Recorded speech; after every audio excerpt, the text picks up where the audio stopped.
strictement rien faire. On y va. Allez, premier effet Trump vers la paix en Ukraine. On regarde tout ça, le revirement de Zelensky d'abord. Et de l'opinion publique ukrainienne. On a des sondages officiels. Ils veulent la paix, ça y est, ils veulent la paix. Alors, qu'est-ce qui s'est passé? Le 15 juillet, lors d'une conférence de presse à Kiev, Zelensky a surpris tout le monde. Il annonce, je cite, « Je pense que des représentants russes devraient participer à ce deuxième sommet pour la paix. Espérant, je cite, qu'un plan en vue d'une telle rencontre puisse être prêt en novembre. » Donc ça a été repris par une dépêche AFP le 15 juillet, tout de suite.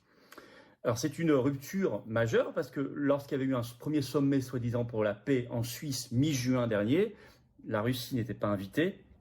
Du coup, la Chine et le Brésil n'étaient pas venus. Zelensky y était et ne voulait surtout pas de la Russie.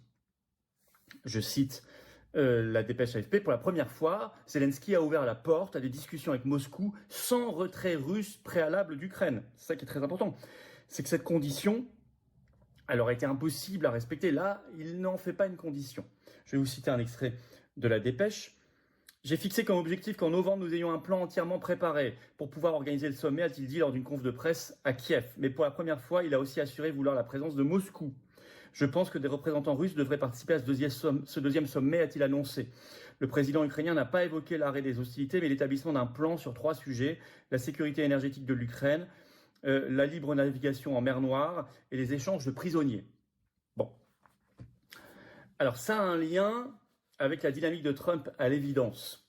Ça a été souligné d'ailleurs dans une interview donnée à la Dépêche ce 17 juillet par Jean de Glignasti, qui a été ambassadeur de France en Russie, qui est directeur de recherche à l'Institut des relations internationales et stratégiques. Et il donne ses explications, je cite, « Zelensky se retrouve aujourd'hui très pressé par le temps et le calendrier international. » Et le journaliste le relance. Le journaliste lui dit « Mais du fait des élections présidentielles américaines ?» Et il répond « Oui, notamment. » Bon, c'est ça la vraie raison. Le calendrier international, c'est ça. C'est qu'en novembre, aujourd'hui, il faut toujours rester méfiant, Trump est favori pour gagner, et ça change tout. D'autant que le 19 juillet, Donald Trump a appelé Zelensky au téléphone. Il en a fait part. Zelensky a confirmé ce coup de fil. Donald Trump lui a dit, je cite, qu'il va mettre fin à la guerre. Et Zelensky a très bien compris ce que ça voulait dire. Ça veut dire, on arrête le financement et l'armement de l'Ukraine et on vous oblige à négocier avec la Russie. Donc autant s'y préparer un petit peu avant. Si, je l'ai dit, à ce sommet de la paix, le deuxième, il y a la Russie, il pourra y avoir en plus les Chinois et les Brésiliens, ce qui est plus utile pour trouver une solution mondiale. Bon. Alors, il faut dire que Zelensky est aussi pressé par son opinion publique. Le Monde a fait état le 15 juillet d'un sondage qui a été publié sur le site d'information zn.va, qui dit que, je cite, 44% aujourd'hui des Ukrainiens jugent le moment venu de négocier avec la Russie, 35% sont contre. Donc il y a une majorité relative maintenant. 44% pour des négociations avec la Russie, 35% contre.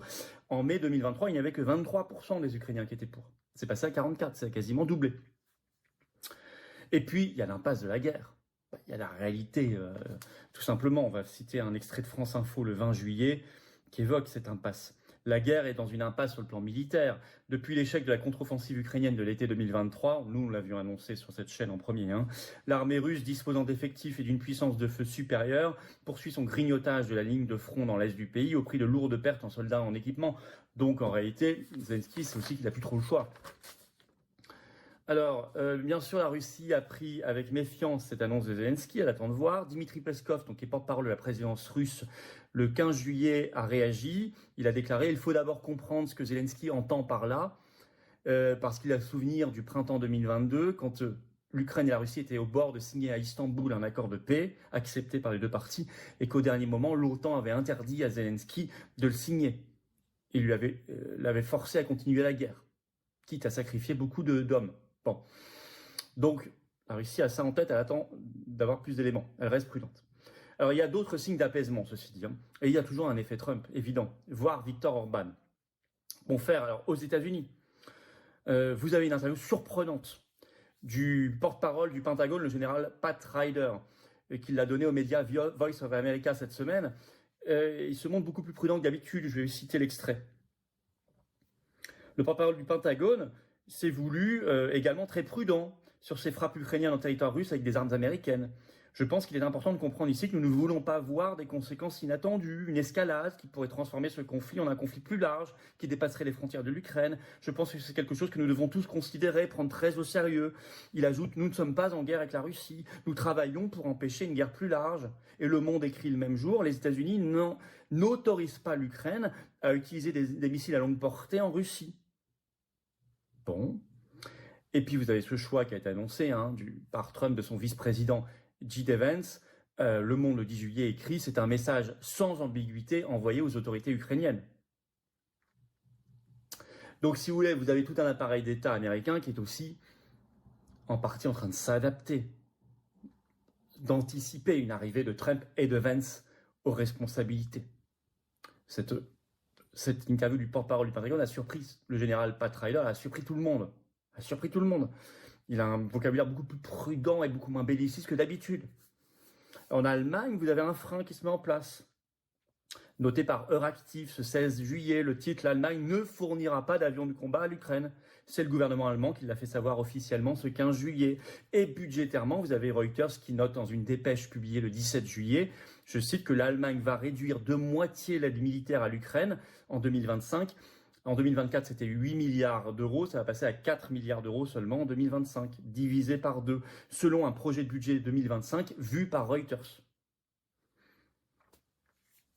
Alors, effet Donald Trump, effet Viktor Orban, oui, je l'ai dit, car la probabilité de gagner de Trump a fortement augmenté, du fait des ennuis de Biden et les ennuis du clan démocrate en général, peut-être à trouver un candidat de remplacement. Biden continue de s'accrocher. Il vient de le redire au moment où j'enregistre cette vidéo le 21 juillet.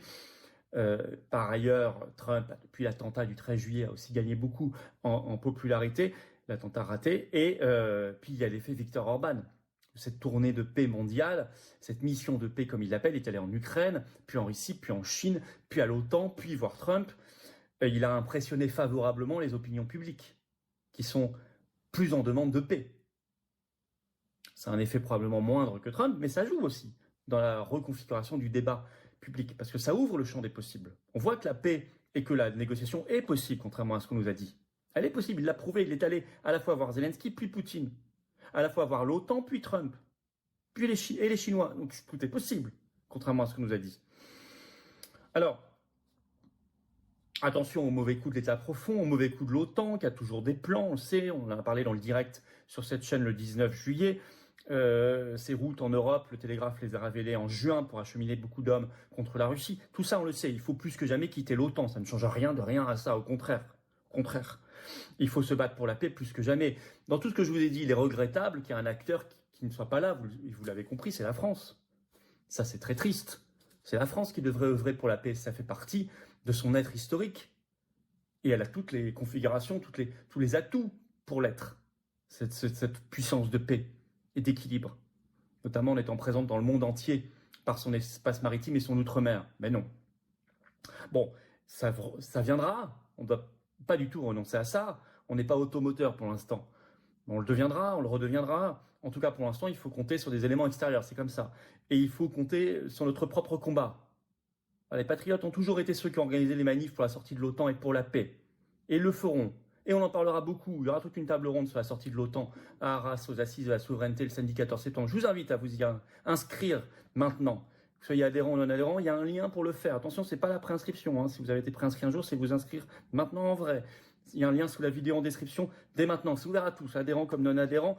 Et est-ce que Zelensky aura le droit d'aller jusqu'au bout, juste pour la paix? Je ne sais pas. Peut-être que l'OTAN, comme à Istanbul au printemps 2022, finira par lui mettre des bâtons dans les roues et le lui interdire. On verra. Est-ce que l'OTAN en aura encore les moyens? On verra. En tout cas, voilà les faits et voilà nos combats à nous. La paix, la sortie de l'OTAN, une France libre et indépendante pour être une puissance d'équilibre et de paix et défendre ses intérêts nationaux. C'est ça nos combats.